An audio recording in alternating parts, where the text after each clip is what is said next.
Estação Saúde de hoje vai falar sobre saúde vocal. Eu estou aqui com a nossa convidada, fonoaudióloga Anelisa Barusco. Tudo bem, Anelisa? Anelisa, para a gente iniciar aqui a nossa conversa, eu gostaria que você explicasse para o pessoal de casa o que é a fonoaudiologia. Em primeiro lugar, eu queria agradecer a oportunidade de estar aqui e poder falar um pouquinho da minha paixão, que é a fonoaudiologia, né? Que eu já atuo há 19 anos nessa área.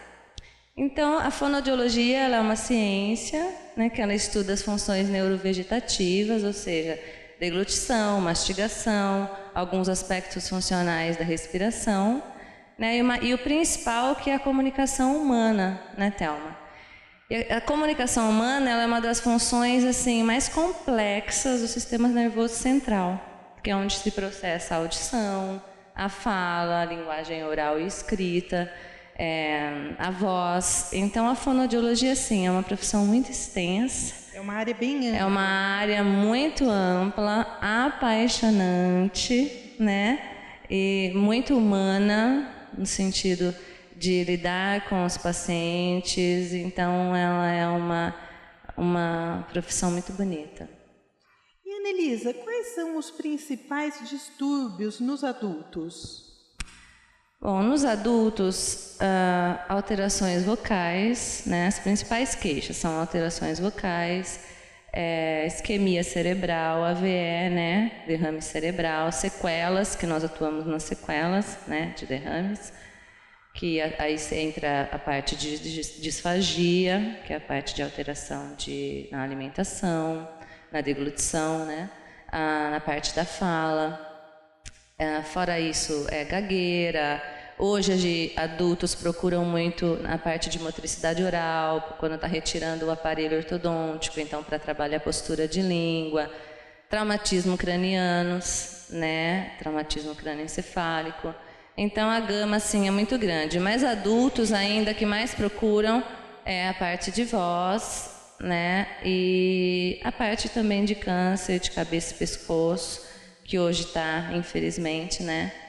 Está cada vez mais cedo, é isso. Então, geram sequelas grandes na parte da fala, muitas vezes, principalmente na parte da deglutição. E desses casos que você comentou, existem tratamentos?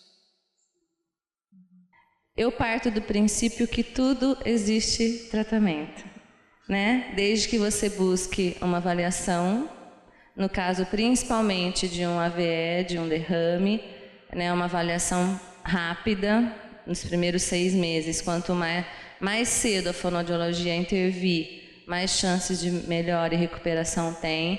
Então eu parto do princípio que tudo existe um tratamento. Tratamento para mim é uma pequena melhora, para mim, já faz parte do tratamento. Então, eu nunca digo não existe um tratamento. Eu acho que tem que buscar, né, um profissional, fazer uma avaliação e tentar estimular. Já houve casos assim, principalmente neurológicos, que a gente observa que você pega uma tomografia, olha o paciente, era para o paciente estar em coma, né, era vegetativa, entre aspas, e assim, a recuperação dele é imensa. O que falta? Como que você ia saber se você não estimulasse? Então, tudo para mim existe. O tratamento é a melhora. Se existe um pouco de melhora, existe tratamento. O Estação Saúde vai para um breve intervalo e voltamos já com mais orientações da fonoaudióloga Anelisa Barusco.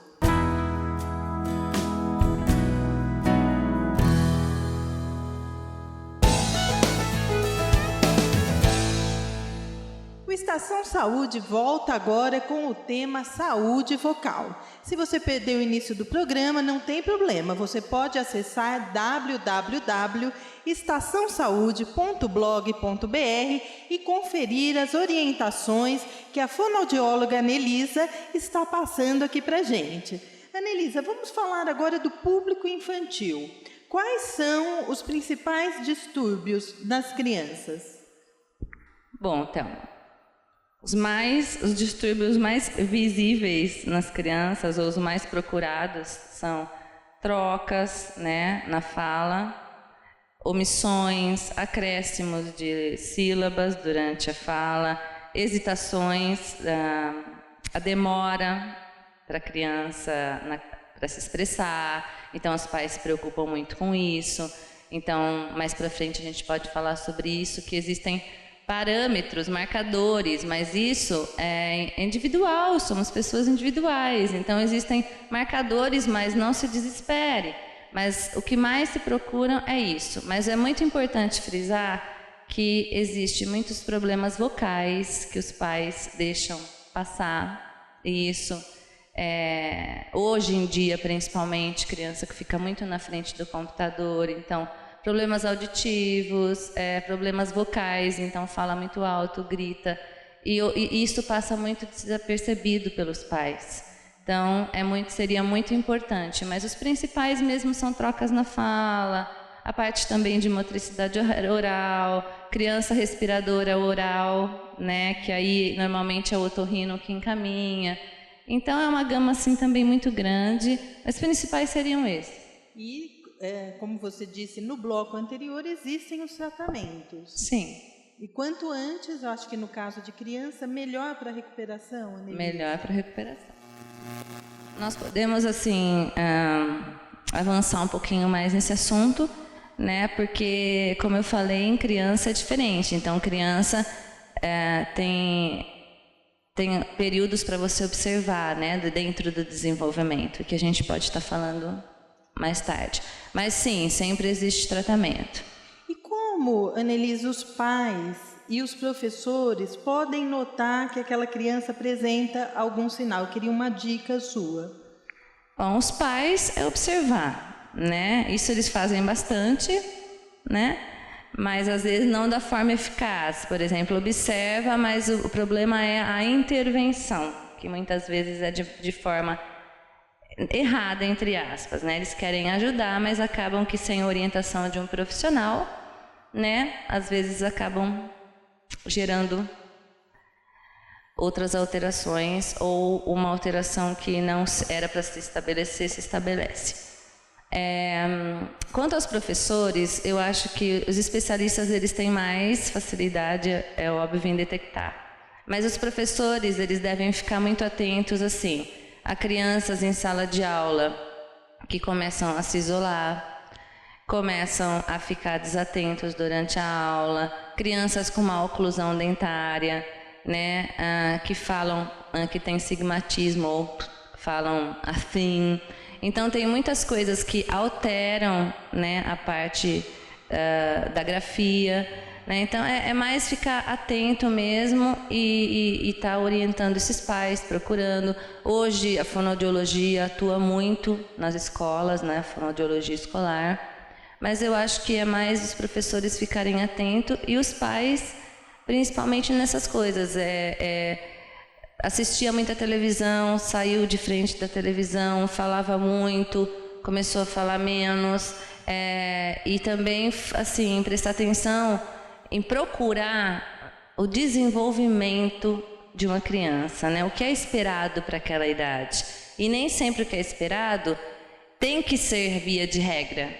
É via de regra, mas você ter uma base e sempre estar observando seu filho da melhor forma possível, como um todo, na verdade. Eu queria agora que você falasse geral um pouquinho, aquela criança que apresenta gagueira. Pois é, gagueira. Bom, o que é gagueira? Primeiro a gente acho que tem que falar, né? Gagueira é uma disfluência. Então, o que é fluência?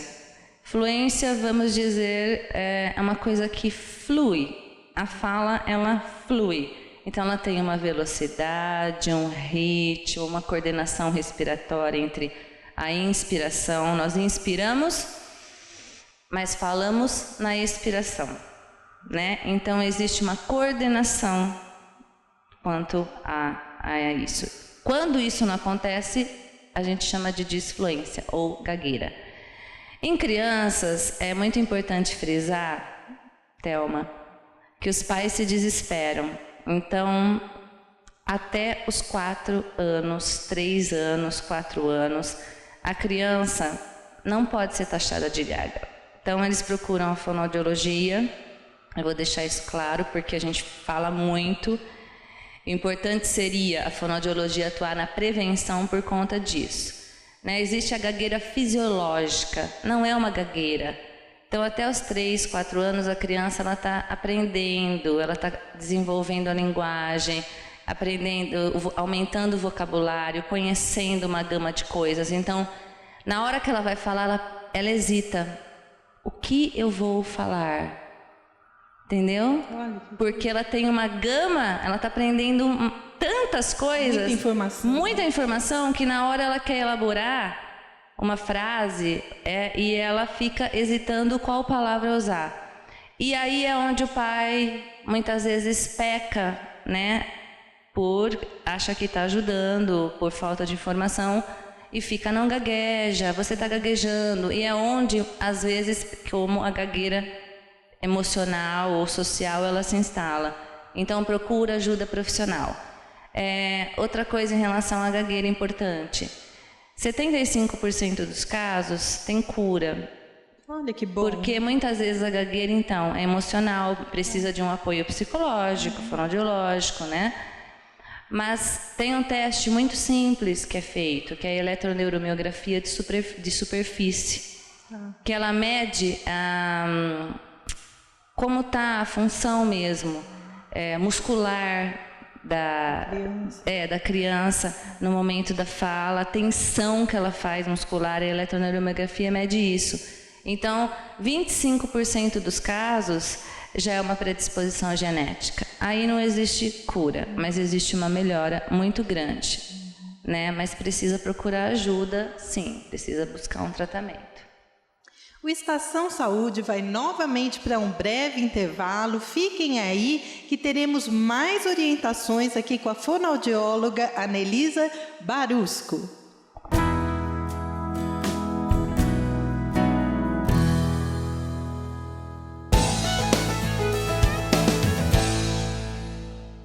O Estação Saúde volta agora com o tema saúde vocal. Nós, no primeiro bloco, falamos aí sobre a fonoaudiologia, no segundo, os problemas que as crianças estão enfrentando, e agora, no terceiro bloco, eu gostaria que você, Anelisa, falasse quais os sintomas que os pais devem estar atentos para procurar um especialista em fonoaudiologia. Tá. Como eu disse anteriormente, mas para quem não estava assistindo, não se desespere. Primeira coisa. Tudo tem solução. Tudo tem solução. Uma coisa muito importante que, de novo, eu vou frisar, os pais, existem marcadores no desenvolvimento, né? Então, espera-se que até os 18 meses a criança esteja falando. Não corretamente, falando. Esse falando, Thelma, então, por via de regra, espera-se. Tem crianças que, por uma imaturidade neurológica, um atraso, ou aqueles pais que vão, a criança se desenvolve, estabelece uma comunicação com a pessoa que fica com ela. Então, ela aponta, você vai e você já dá. Você não espera que ela peça da maneira que for, mas que ela se comunique através da fala. Então, a fala para ela, nessa idade, não é uma coisa necessária, ela é atendida. Então, aí é a função principal dos pais, né? Não ficar usando muitas palavras no diminutivo, não atender por gesto, incentivar a criança a todo momento, estar usando a fala como comunicação. E até os 4 anos, ela está no período de aquisição do quadro fonético fonológico. Então, os pais, deu 3 anos, os pais procuram, a criança vai para a escolinha, então os professores se queixam, ela está trocando P por B, T por D, mas é normal, ela está no período de aquisição de todo o quadro fonético fonológico, que se estabelece até os 4, no máximo 5 anos. Passou dessa idade, aí sim procure um fonoaudiólogo, faça uma avaliação, né? E aí passa a ser preocupante. Aí, preocupante não, passa a interferir no processo de alfabetização. Muitos casos são simples de se resolver, mas desde que procure um profissional, tá? Mas antes disso é normal, as trocas são normais. O que acontece, Anelisa, se não procurar o profissional? Quais são os prejuízos, né? Os prejuízos normalmente, Thelma, a criança ela não percebe que ela troca na hora de falar, então são onde ocorrem os prejuízos. Quais prejuízos? Emocionais, né? Começa às vezes a sofrer bullying na própria escola, mas ela não tem o feedback auditivo, ela mesma não percebe, e aí pode começar a ter troca na escrita. Não necessariamente a criança que troca na fala vem a trocar na escrita, mas muitas vezes sim, fala como escreve. Então isso vai refletir, vai atrasando, vamos dizer, o processo dela, né? Escolar, de alfabetização. Então, deu 4 anos e meio, no máximo 5, continuou trocando na fala, procure um profissional. A orientação é essa. Qual a sua dica, Anelisa, para se ter uma voz saudável? Primeiro, evitar o tabaco, né? Isso é muito falado, né? Constantemente, tabaco, alcoolismo.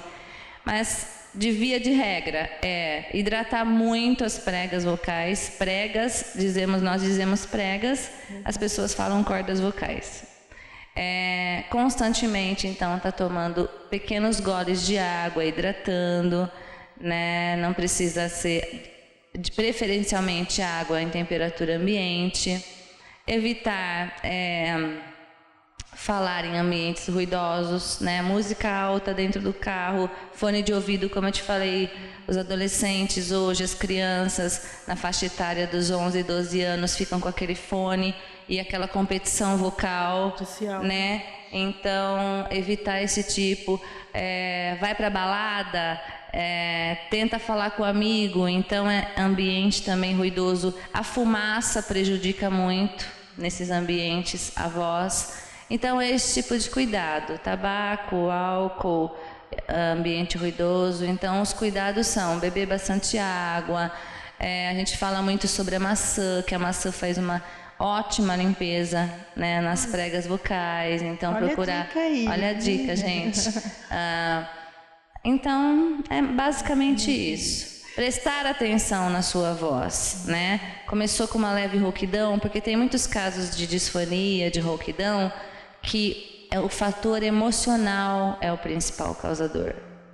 Às vezes não é só o ambiental, né? É o emocional. Então está passando por um momento emocional muito tenso, uma fase traumática, pré-vestibular nos adolescentes, um divórcio, isso abrangendo todas as faixas etárias, afeta diretamente, muitas vezes, a voz.